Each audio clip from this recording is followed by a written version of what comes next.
Well, it is finally that very special day. It is debate day in America. We will have the first of what are expected to be two presidential debates tonight at 9 p.m. Eastern Time. I hope you will join me live at 7:30 p.m. Eastern Time on YouTube, Twitch, and Facebook for our live debate pre-show. We will be in the spin room with Wyatt Sharp and Luke the Bee's Knees Beasley, bringing you all sorts of live coverage tonight. I will also have immediate reaction around 10:30 p.m. Eastern Time to the debate. But the real question that we are faced with as Americans and global citizens is, will this debate make any difference at all? I will discuss that question, but I think first it would be useful to say, well, in order to measure whether it makes a difference, we have to understand where we are right now and set sort of a line in the sand from which we can evaluate whether the debate made a difference. And we're going to look at two different things. We will look at the average of polling, and we will also look at the 538 2024 presidential election projection and say, here's where we are right now, June 27th. Where will we be a month from now, and see whether things have changed? So as far as the polling averages, as of this moment, if you look at an average of recent polls, national polls, Trump versus Biden, it is Trump plus 1.5. Now, does this really reflect what is likely to take place in November? I don't know. The Real Clear Politics average says Trump 46.6 and Biden 45.1. Some very simple arithmetic shows us that if you add those numbers together, it is roughly 92% of the vote, meaning 8% of the vote is elsewhere in these polls. I do not believe that 8% of the electorate is going to vote for someone else. I think it's going to be less when we actually get to Election Day. But at least as far as saying, okay, it's debate day, it's Trump plus 1.5, remember that number, because then in a week, in 2 weeks, in 3 weeks, we can look at if and how that number changes. Now, I do think it's important to mention that in multi-way polling, that includes Robert F. Kennedy Jr., Cornel West, and Jill Stein, Trump's lead is bigger. It's 2.6. And that really is driven by West and Stein. What you may notice is that in these multi-way polls, West and Stein together have 2.7 percentage points, and Robert F. Kennedy is right around 7. Trump does better when you include the third-party candidates. But at least to draw a starting point for comparison, in head-to-head polls, Trump v. Biden, it is Trump plus 1.5 as of today. Secondly, we will look at the 538 forecast. And the 538 forecast, really going out on a limb, has it 50-50. It's bounced between 52-48 one way and 52-48 the other way. They are really going out on a limb, and they say that it is when they run 100 simulations with current polling inputs, Biden comes out the presidential winner in 50 of 100 scenarios, and Trump comes out the winner in 50 of 100 scenarios. So, fine. Again, we're just saying, where are we starting? It is debate day, and the 538 forecast says that it is 50-50. We'll see where we are in a week. We'll see where we are in 2 weeks. So this now gets us to what could happen at tonight's debate.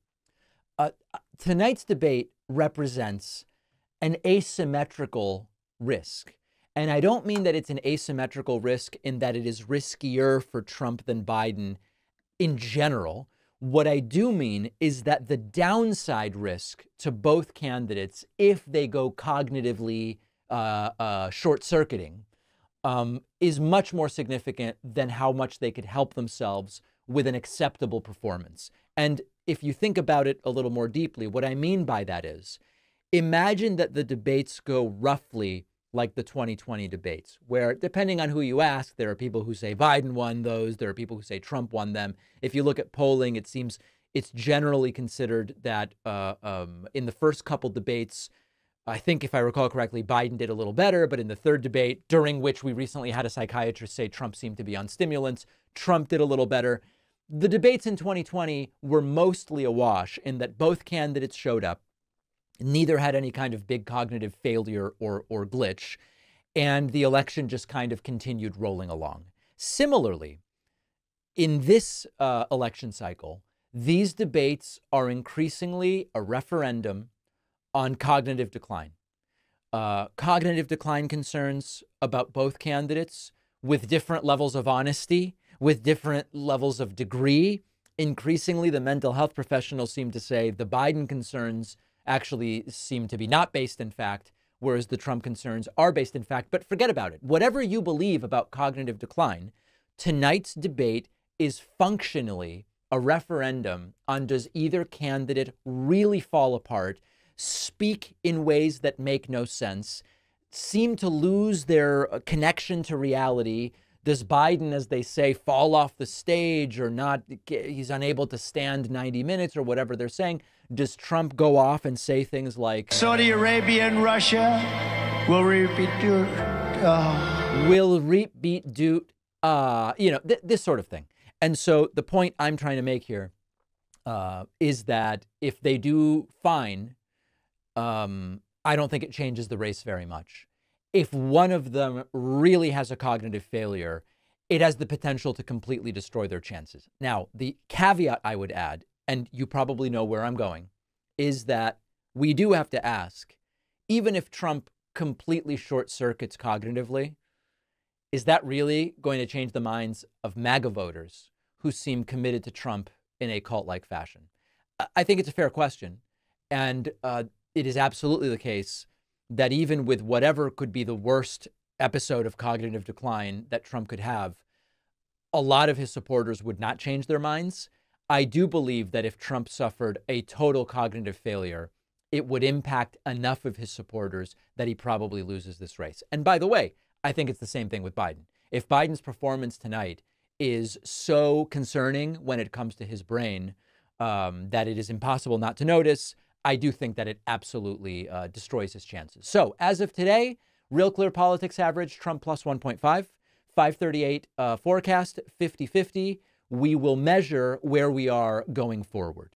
I've had such trouble finding a great razor where I am not cutting myself or getting those nicks on my skin, which are so common with the cheap disposable razors. You have to meet our sponsor, Henson Shaving.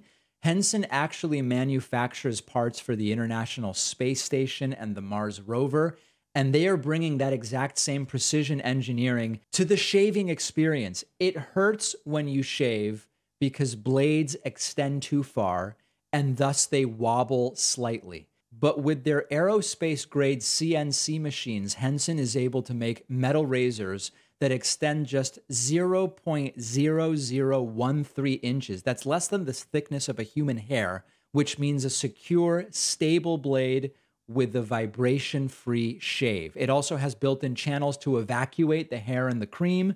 No more clogs, no more rubbing your thumb on the razor to get the hair out. I use Henson at home. Shaving is a great experience now. Henson wants to be the best razor, not the best razor business, which means you only need to buy it once and it's awesome. Go to hensonshaving.com/Pacman, add a razor and a 100-pack of blades to your cart, then enter the code Pacman to get the 100 blades for free. That is a 3-year supply. The link is down below.